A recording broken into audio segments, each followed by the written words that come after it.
Linda, my mother-in-law, has never been fond of me. I'm not sure why.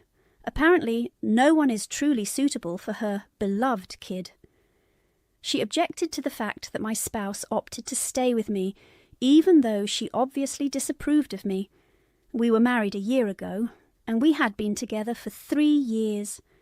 My spouse and I made a lot of effort at first to win her over, but she was never interested in us since we were too powerful. She handled me like filth. She would usually behave as though I wasn't even there, or that I was totally undesired when I would pay her a visit. My father-in-law was quite ill, which was the only reason my husband and I would go see her before we were married. We made an effort to see him as much as we could to spend time with him before he died away, since he was a nice man. Regretfully, my spouse's father passed away 3 months following our marriage. We were just happy that he was able to see his son's marriage before passing away, though, as he had been ill for a long time. We had visited Linda far less often after his death. She had made it quite obvious that she disapproved of our relationship. She did nothing except pout about it, even on the day of our marriage. We agreed to avoid her if she didn't like me.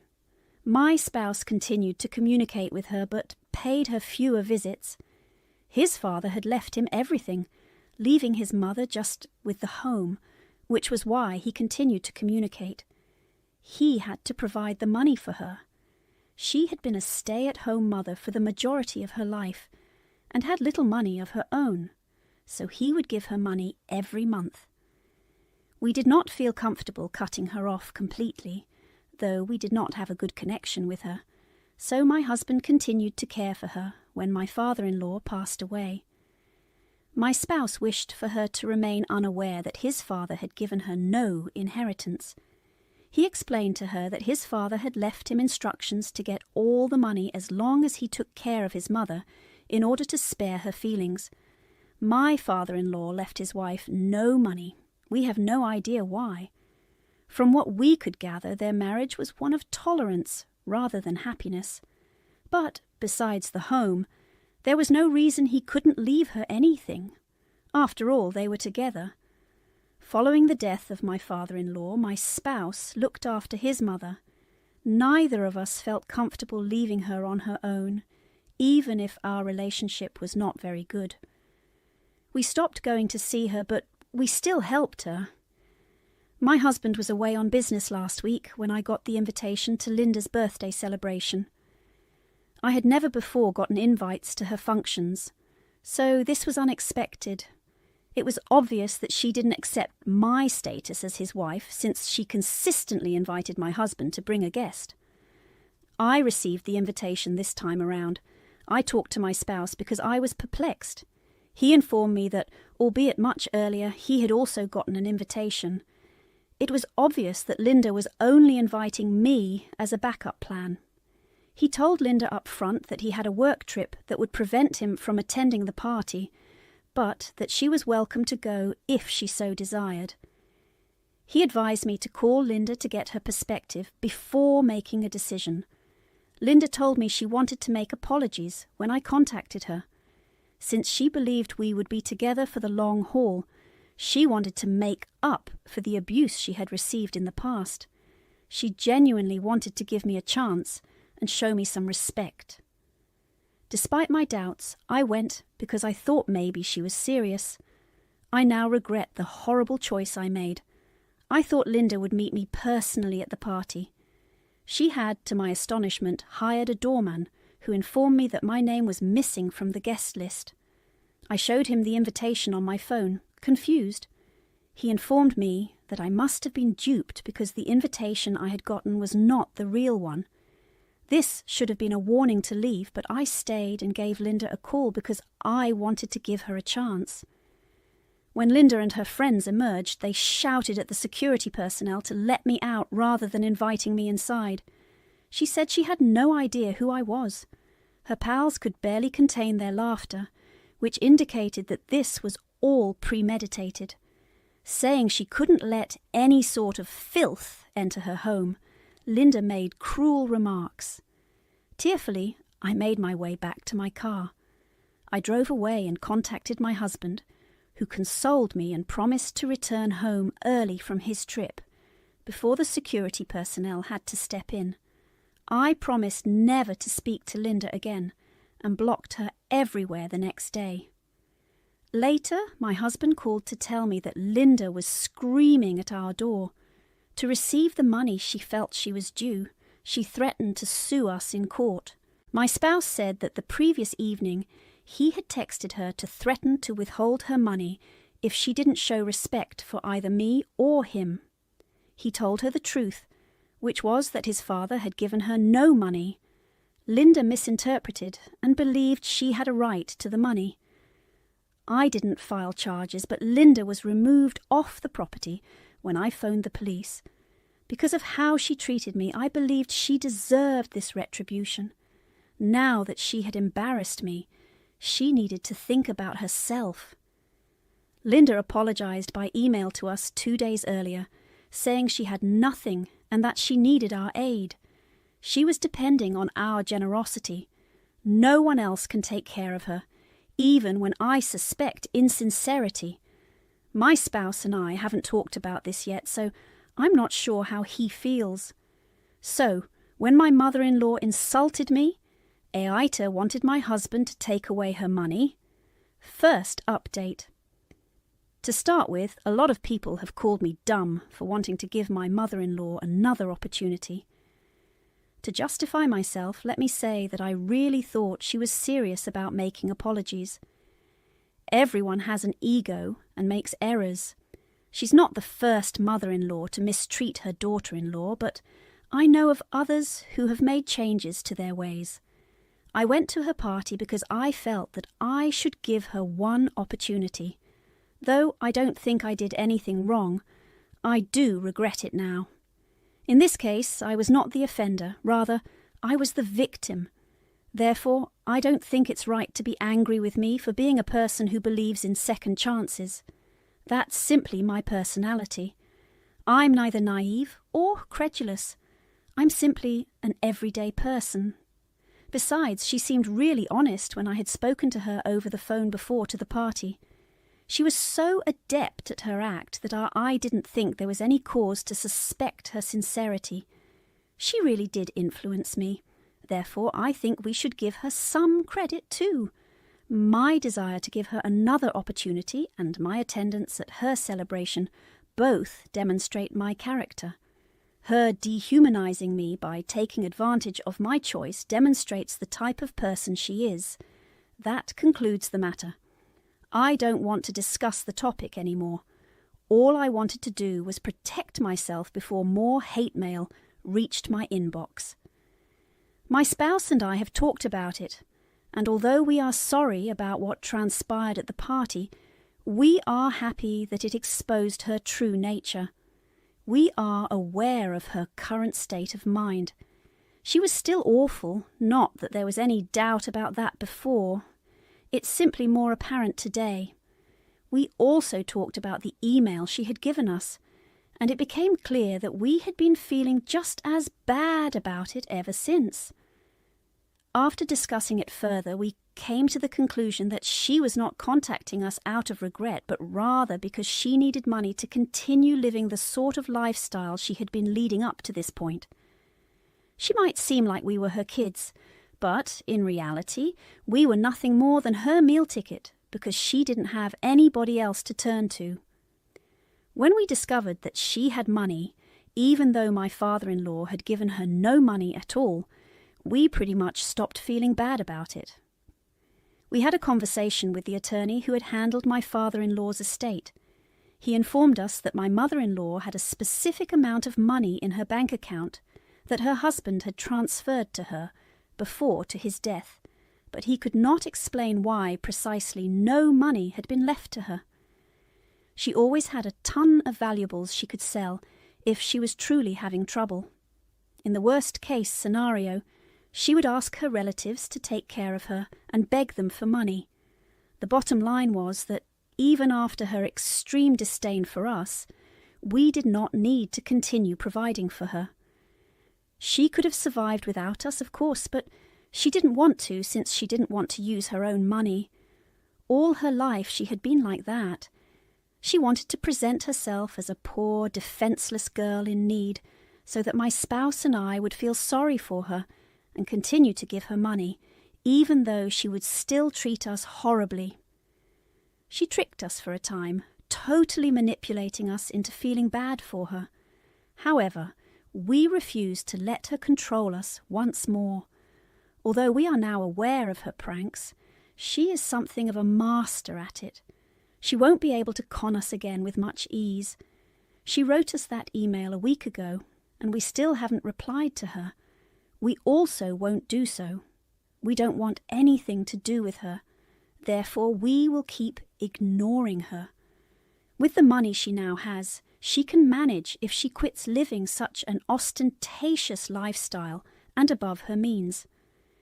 She lied to us about being helpless in the first place. Therefore, we won't be feeling sorry for her and helping her any longer. To be very honest, I'm simply happy that I can put her behind me. I'd found it really hard to keep my hate for her in check, while also coming to terms with the idea that she will be in my life because of my spouse. But I feel much better about things now that he's over her. Let me be clear, he was never a mama's boy in the first place. However, he yearned to be able to look after his parents just as any other son would. He had kept in touch with her for that reason. Sadly, it is now very clear that Linda is not deserving of it. If she had only attempted to be polite to me, she might have had an extremely simple life. However, it's true that some individuals are simply not as intelligent as others and allow their egos to get in the way of what's best for them. First update. Hello. First things first. I've been called foolish and other derogatory things for trying to give my mother-in-law a chance. Just to justify myself, let me add that I really, really wanted to think that perhaps she was earnest in her desire to have a reconciliation with me. Everyone has an ego and is prone to making blunders. Although she's undoubtedly not the first mother-in-law to mistreat her daughter-in-law, I have heard of others who have made changes to their ways. I attended her party because I felt it would be appropriate to give her one opportunity. I'm sorry about it. However, I don't believe I did anything improper. I wasn't the one who did it. I was the victim. Therefore, I don't think it's appropriate to be angry with me for wanting to offer them a second opportunity. That's simply my personality. Second update. Hello. 2 weeks have passed since Linda's email to both of us. She did not get in touch with us again for a very long period after that. But yesterday she returned to our house while my husband and I were eating supper. She wasn't shouting at us this time, so I was ready to call the police again. Instead, she just started bawling at our doorway after ringing the doorbell and introducing herself. My spouse and I were genuinely unsure of what to do at that time. This could be just another one of her ploys to make us feel sorry for her and give us the impression that we should feel obligated to assist her. However, she was crying on our doorway, and I believe that anyone who was in our position would have felt the same way. My spouse and I had a quick conversation and agreed that instead of opening the door, we would try to treat her gently. It would not be wise to call the police while she was in that situation. We told her over the intercom that we would be happy to give her some space to gather her thoughts and get out. We really didn't want to contact the police again, but if she had missed that chance, we would have been forced to. It was now entirely up to her what she desired. In response, she stated that she didn't need any money from us.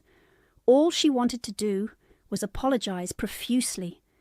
She was aware that this apology was a bit late, but because she was alone now, she had come to understand how crucial it was for her to have her family close by. Even her friends had families of their own who loved them and spent time with them, so she couldn't really fill that gap in her life with lavish parties and hanging out with her pals. She truly missed us, especially her son, so even if we didn't want to give her money, the least we could do was pay her a visit occasionally. We were at a loss for words, so we just remained silent as she spoke on. She also expressed her regret for not being entirely truthful with us when we failed to reply. Although, to be fair, we hadn't been totally truthful with her either. She hadn't disclosed to us that her husband had in fact given her some money before to his death. She mentioned that her son had not informed her that her husband had left her with no money at all, merely to protect her feelings.